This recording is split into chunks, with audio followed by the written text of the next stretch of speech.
Friends, welcome back to সুচরিতার রান্নাঘর। পেঁয়াজ ছাড়া চিকেন ভাবা যায় না? এবার ভাবতে হবে।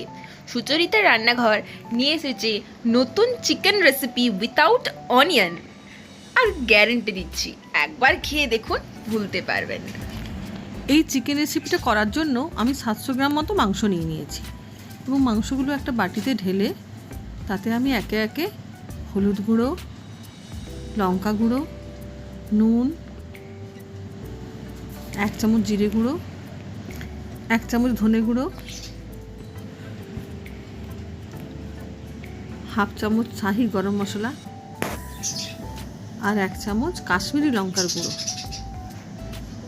এবং আধ বাটি দই দিয়ে ভালো করে মাখিয়ে নিতে হবে।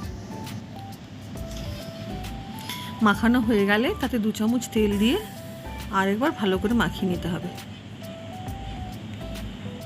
এবার একটা কড়া গরম হলে তার মধ্যে মাংসটা ঢেলে দিতে হবে, দিয়ে বাটিটা ধুয়ে কিছুটা জল দিয়ে দিতে হবে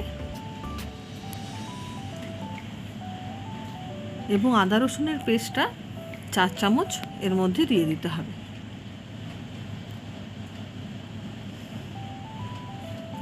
দিয়ে ভালো করে নেড়ে কয়েকটা কাঁচা লঙ্কা দিয়ে আধ ঘন্টা প্রায় ফুটতে দিতে হবে।